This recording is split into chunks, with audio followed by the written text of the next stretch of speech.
Top 5 მანქანა, რომელიც შეგიძლია შენს პირველ ავტომობილად იყოლიო, ბიჭებისთვის.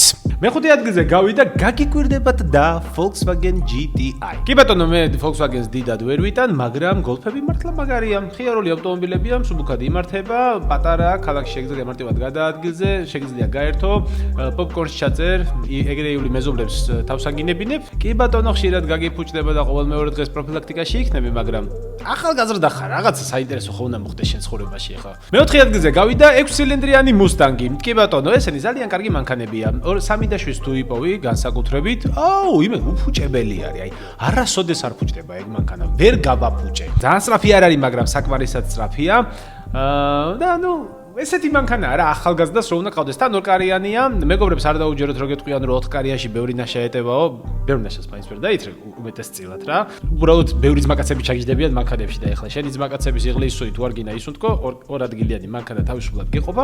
ამიტომ ყველას გირჩევთ მეოთხე ადგილზე გავიყვანოთ, ჩემი აზრით ერთ-ერთი საუკეთესო ვარიანტია. და მესამე ადგილზე გავიდა მესამე სერიის BMW. შეიძლება ეს მესამე ადგილზე არ უნდა ყოფილიყო და მეოთხეზე უნდა ყოფილიყო. ან თუნდაც მეხუთეზე. იმიტომ რომ ამ ფასად F30 თუ მოგივათ. დაბალი აწყობის ხარისხი, ვიზუალურადაც არ ვიждები F30-ს, სალონზეც არ ვიждები. სწრაფიც არ არის რა, ხო, კაი, შეიძლება არწნელი არ არის, მაგრამ არც სწრაფი არ არის, მე დიდად არ მოწონს, მაგრამ რა ვქნა ახალგაზრდებს მოწონს, თუ მოგწონთ ღმერთმა შეგარგოს ძმაო რა. ენოსი ძრავი დაითრიეთ, საკმაოდ გამძლე და კარგი ძრავია. თავარია რომ ყიდვისას შეარჩიოთ სწორად, შეგიძლიათ თავისუფლად გადაადგილდებოდეთ. როდესაც გაგიფუჭდება, ხელოსნასაც მარტივად იპოვე, იმიტომ რომ BMW-ს ხელოსნები საკმაოდ პოპულარულები არიან რა. მე პირადად Ford Mustang-ი მირჩევია. მეორე ადგილზე გავიდა Subaru BRZ. მექანიკური გადაცემათა კოლოფით. ამ მანქანის ყიდვა შენი ავტორიტეტის საქმეა და არა უბრალოდ გადაადგილების საშუალება რა. იმიტომ რომ ეს მექანიკა უნდა იყიდო აუცილებლად, ისეთი ავტომობილია, მაგრად გაერთობი, იზანოსებ, ძალიან კარგი სატარებელია, ერთ-ერთი ყველაზე კარგი სატარებელია, რომელიც თანამედროვე ავტომობილებში შეგიძლია რომ აღმოაჩინო. ამეთ წელს ბიჭი რა ხარ და მარტო ავტომატიკის დარება ისი ცოტა ისეთია რა. ეგეთ რაღაცეები არ უნდა ჩაიჭრა რა. ასე რომ როგორ დაინახავე რომ მექანიკა BRZ ყავს, ამას კითხვას ეგრევე გაცემენ პასუხს. ყველა ხდება რომ ორივე გადაცემათა კოლოფის მართვის მოწმობა აქვს.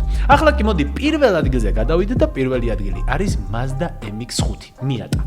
რომელი თაობაც გინდა, ნებისმიერი დაითრიე, ძალიან მაგარი მანქანა, მაგაზე მაგარ მანქანას პირველ ავტომობილად ვერ იყიდი. ეს მანქანა აგიხსნის და გაგაგებინებს თუ რატომ არის F30 ცუდად სამართავი ავტომობილი და რატო არ არის ძალიან მაგარი სპორტული მანქანა. ეს მანქანა გაგაგებინებს თუ M3-ს რა აკლია. 46 არ მაქვს საუბარი რა. არ გამოვრიცხავ ერთ დღესაც მიატაში დამინახოთ ეს ხელზე Casio საათით და ბედნიერი უბრალოდ იმით რომ ამ დარჩენილ თმას რომელიც შემჭა ქარი მიფრიალებს და ძალიან კარგი მანქანით გადავადგილდები. ძალიან დაუსგისურებთ.